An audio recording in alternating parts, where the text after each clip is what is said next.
हम back dear student, स्वागत है आपका ई लेक्चर सीरीज। एम्प्लॉयमेंट लॉ के अंदर जो हमने एक्ट स्टार्ट किया था वो था आपका कंपनी एक्ट। और कंपनी एक्ट के अंदर आज जो हम लेक्चर ले रहे हैं वो है आपका supplement provision under section 107 to 119। तो यहाँ पे सबसे पहले हम 107 की बात करें तो अपील के लिए है सेक्शन, और 108 की बात करें तो डिस्प्ले ऑफ नोटिस है, 109 सर्विस ऑफ नोटिस है, 110 रिटर्न है, 111 ऑब्लिगेशन ऑफ वर्कर है, 112 जो है आपका general power to make rules है, 113 जो है power of centre to give direction है, 114 जो है no charge for facility and convenience है, 116 जो है आपका application of act to the government factories है, 117 है protection to person acting under this act, 118 जो है restriction on the disclosure of information है, 119 act to have a nothing standing not with standing any contain in act 37 of the 1970 section 119 है।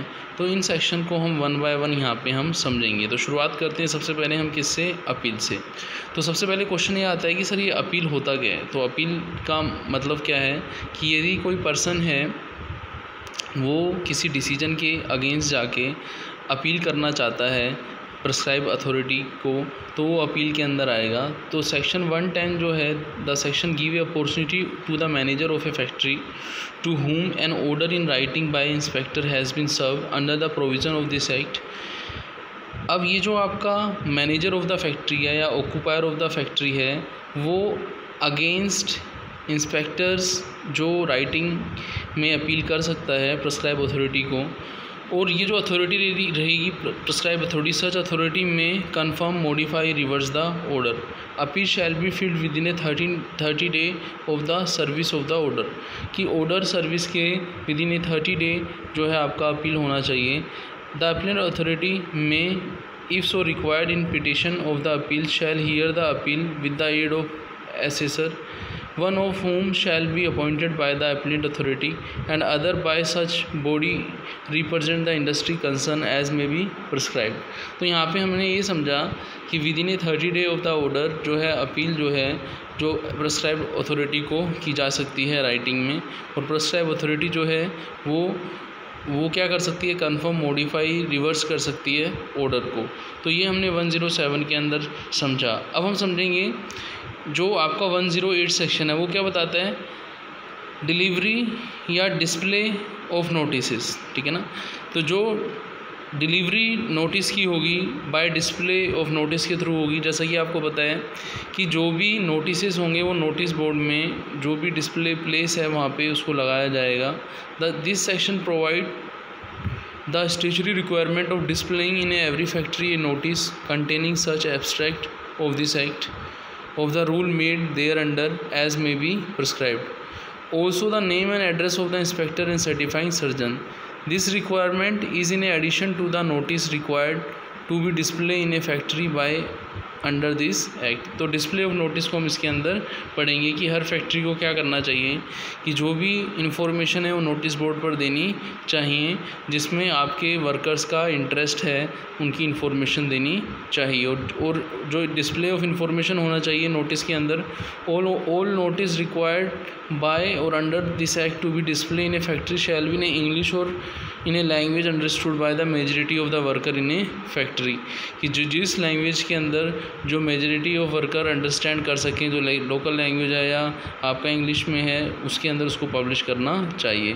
फिर हम देखेंगे section 109 service of notice. Service of notice की यदि हम बात करें तो ये सर्विस ऑफ नोटिस किसके लिए है, इसके अंदर इस सेक्शन के अंदर स्टेट गवर्नमेंट जो है वो प्रिस्क्राइब करती है manner of the service of order under this act on owner और ऑक्यूपायर और मैनेजर, कि जो आपके ऑक्यूपायर या मैनेजर हैं या फिर ओनर हैं वो किस मैनर से सर्विस ऑर्डर जो है वो देंगे, वो इसके अंदर 109 के अंदर प्रिस्क्राइब्ड है। फिर आती है सेक्शन 110 क्या बताती है, रिटर्न के बारे में बताती है।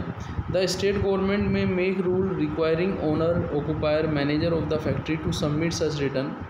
अभी जो रिटर्न सबमिट की बात की जाएगी ये ओकेजनली या पीरियडिकल हो सकती है as may be in its opinion be required for the purpose of this act. फिर हम देखें सेक्शन 111 जो है ऑब्लिगेशन ऑफ वर्कर के बारे में बता रहे हैं कि यहाँ पे हमने जो चीज़ें पढ़ी हैं कि ऑक्यूपायर जो है, मैनेजर जो है वही रेस्पॉन्सिबल है, पर आपका ऑब्लिगेशन वर्कर भी है। Apart from the imposing obligation on the occupier or manager of the factory welfare of the worker, the act also provide prohibition on the worker too. ये खाली आपके वर्कर के जो मैनेजर या फिर ऑक्यूपायर हैं उनके लिए नहीं है, वर्कर के लिए भी है। According to this section 111 obligation of the worker, a worker are in a factory shall not be indulged in the following activity, कि कोई भी वर्कर है यदि इस तरीके की एक्टिविटी में विलफुली इंटरफेयर कर रहा है, मिसयूज़ कर रहा है कंपनी के अप्लायंस का, ठीक है ना। इसके अलावा आप ये देखें हेल्थ सेफ्टी वेलफेयर पर कंपनी ध्यान रख रही है लेकिन उसका मिसयूज़ कर रहा है। Wilfully without reasonable cause do anything likely to endanger the himself, कुछ इस तरीके की एक्टिविटी कर रहा है। Wilfully neglect to make the use of the any appliance कर रहा है फैक्ट्री के अंदर। If the worker employed in a factory contravenes any of the provision of this section, कि यदि वर्कर इस तरीके से सेक्शंस को पूरा नहीं कर रहा है तो उसको पनिशमेंट होता है। इस सेक्शन के अंदर इम्प्रिजमेंट भी होता है। तो इम्प्रिजमेंट होता है आपका, वो आपका 3 मंथ का हो सकता है। और जब ये एक्ट आया था 1948 में, तब जो आपका जो पनिशमेंट था वो 100 रुपीज़ था, और दोनों हो सकते हैं। फिर हम देखें सेक्शन 112 क्या बताता है। सेक्शन 112 जो है वो आपको बताता है general power to make rules. General power to make rules क्या है? जब स्टेट गवर्नमेंट प्रोवाइड करती है मैनर जिसको इस एक्ट के according rules regulation government time to time revise करती है, जिसको फॉलो करना है, उसके लिए सेक्शन कौन सा है आपका 112 है। फिर आते हैं सेक्शन 113। 113 क्या है? Power of central to give direction, कि सेंट्रल गवर्नमेंट भी क्या करती है, वो स्टेट गवर्नमेंट को क्या दे सकती है? डायरेक्शन दे सकती है कि जो प्रोविज़न्स हैं, जो कंडीशंस हैं, वो कैसे अप्लाई करनी है, एग्जीक्यूशन ऑफ द प्रोविज़न कैसे होगा, उसके लिए जो आपकी सेंट्रल गवर्नमेंट है वो स्टेट गवर्नमेंट को डायरेक्ट भी कर सकती है।